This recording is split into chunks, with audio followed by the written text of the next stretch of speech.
गोरखपुर दिव्यंगर में 2 सगे भाई मिले कोरोना पॉजिटिव। गोरखपुर के दिव्यंगर के 2 भाइयों में कोरोना संक्रमण की पुष्टि हुई है। दोनों अपनी मां का इलाज कराने मुंबई गए थे। उनके कोरोना संक्रमण की जांच पीजीआई लखनऊ में हुई है, जिसके बाद गोरखपुर में कोरोना संक्रमितों की संख्या 122 हो गई है। 29 ठीक होकर घर जा चुके हैं, 7 की मौत हो चुकी है, 86 का इलाज चल रहा है।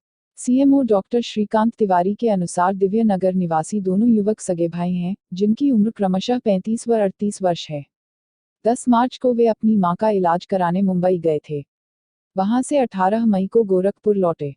एक सप्ताह बाद छोटे भाई को बुखार हुआ तो पहले मेडिक लस्टो से दवा लेकर खाना शुरू किया, फिर जिला अस्पताल गया। वहां से जांच के लिए नमूना भेजा गया तो निगेटिव आ गया था। इसके बाद तबीयत ज्यादा खराब होने पर वह पीजीआई चला गया। आज से गोरखपुर से चलेंगी 5 ट्रेनें। गोरखधाम, एलटीटी, कुशीनगर और अहमदाबाद के साथ अब शुक्रवार से अवध एक्सप्रेस से भी चलेगी। इसे लेकर अब गोरखपुर से 5 ट्रेनें चलने लगेंगी। लोग दिल्ली, मुंबई और गुजरात आसानी से जा सकेंगे। ट्रेनों में पर्याप्त सीटें बची हैं।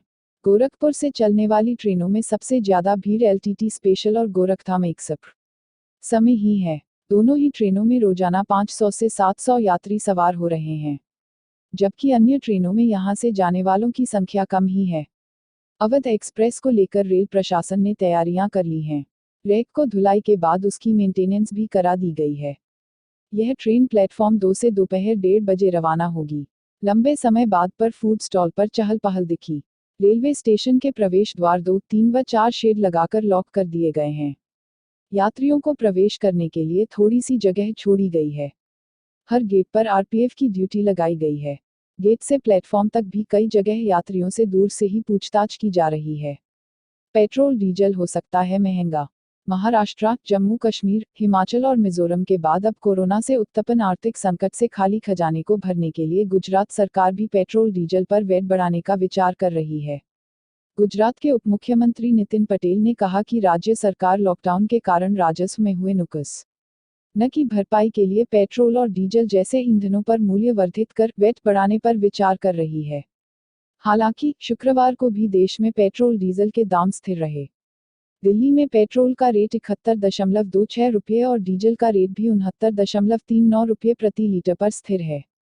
अमेरिका देगा अंतर्राष्ट्रीय समुदाय को $19.4 करोड़ की अतिरिक्त सहायता। अमेरिका ने वैश्विक महामारी कोरोना वायरस कोविड-19 से निपटने के लिए अंतर्राष्ट्रीय समुदाय को $19.4 करोड़ की अतिरिक्त सहायता देने की घोषणा की है। अमेरिका के विदेश मंत्री माइक पोम्पियो ने गुरुवार को एक प्रेस विज्ञप्ति में यह जानकारी दी। पोम्पियो ने कहा, कोविड-19 महामारी के दौर में एक राष्ट्र के रूप में हम इस वायरस से निपटने के लिए एकजुट हुए हैं। इसके तहत हमने अंतर्राष्ट्रीय समुदाय को इस महामारी से निपटने के लिए $11 अरब से अधिक की आर्थिक मदद देने की प्रतिबद्धता जताई है। अमेरिका आज $19.4 करोड़ की अतिरिक्त सहायता देने की घोषणा कर रहा है। गोरखपुर डीडीयू में प्रवेश के लिए आवेदन आज से। दीनदयाल उपाध्याय गोरखपुर विश्वविद्यालय में विभिन्न कक्षाओं में प्रवेश के लिए 5 जून से आवेदन की प्रक्रिया शुरू हो जाएगी। विश्वविद्यालय की वेबसाइट www.dagu.ac.in पर ऑनलाइन ही आवेदन करना होगा। आवेदन की अंतिम तिथि 30 जून तय की गई है। कुलपति प्रो विजय कृष्ण सिंह की अध्यक्षता में गुरुवार को प्रशासनिक भवन के कमेटी हाल में आयोजित प्रवेश समिति की बैठक में यह निर्णय लिया गया। कुलपति प्रो वीके सिंह ने कहा कि कोरोना के कारण सावधानी बरतते हुए इस बार विश्वविद्यालय ने प्रवेश की प्रक्रिया को विकेंद्रीकृत कर दिया है। इससे संबंधित निर्णय पूर्व की बैठक में लिया जा चुका है। प्रवेश के लिए आयोजित होने वाली परीक्षा में परीक्षार्थियों के स्वास्थ्य, सुरक्षा और सामाजिक दूरी का विशेष ध्यान रखा जाएगा। जॉर्ज फ्लॉयड मामले में 3 और हत्यारोपी पुलिसकर्मी गिरफ्तार। अमेरिका में पुलिस हिरासत में मारे गए अश्वेत जॉर्ज फ्लॉयड को इंसाफ दिलाने की मांग को लेकर हफ्ते भर से जारी आंदोलन आखिरकार रंग ले आया। जांच अधिकारियों ने मिनियापोलिस पुलिस के उन 3 पुलिसकर्मियों को भी बुधवार रात गिरफ्तार कर लिया, जो मुख्य आरोपी जॉर्ज शॉविन के फ्लॉयड की गर्दन को घुटने से दबाए रखने के दौरान मूकदर्शक बने खड़े रहे थे। थॉमस लेन, जेक वेंग और ताओ थाओ पर हत्या के लिए उकसाने और उसमें मदद देने के आरोप तय किए गए हैं। वहीं शॉविन पर अब तीसरी डिग्री के बजाय दूसरी डिग्री की हत्या का मुकदमा चलाने का फैसला लिया गया है। दोषी करार दिए जाने पर चारों पुलिसकर्मियों को अधिकतम 40 साल जेल की सजा हो सकती है।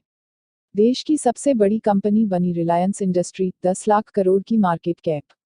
जियो में एक और बड़े इन्वेस्टमेंट की खबर से शुक्रवार को रिलायंस इंडस्ट्रीज के शेयर में तेजी आई है। बॉम्बे स्टॉक एक्सचेंज (BSE) पर रिलायंस इंडस्ट्री का शेयर अब तक के सबसे उच्चतम स्तर 1617.70 रुपये के भाव पर पहुंच गया है। इस तेजी में कंपनी की मार्केट कैप बढ़कर 10.30 लाख करोड़ रुपये हो गई है। मार्केट कैपिटल के लिहाज से रिलायंस इंडस्ट्री देश की सबसे बड़ी कंपनी बन गई है। उत्तर प्रदेश के मुख्यमंत्री योगी आदित्यनाथ का जन्मदिन आज। उत्तर प्रदेश के मुख्यमंत्री योगी आदित्यनाथ का आज 49वां जन्मदिन है। हर साल की तरह इस बार भी वह बगैर किसी आयोजन के रोजाना की तरह बैठ के करेंगे। वैसे भी मुख्यमंत्री जन्मदिन नहीं मनाते हैं। योगी होने के नाते भी वे इन सबसे दूर रहते हैं। अलबत्ता न के लाखों प्रशंसक उन्हें शुभकामनाएं जरूर देते हैं। सीएम का गुरुवार शाम को गोरखपुर जाने का कार्यक्रम था, लेकिन उन्होंने उसे रद्द कर राजधानी में जरूरी बैठक कर अधिकारियों को जरूरी निर्देश दिए।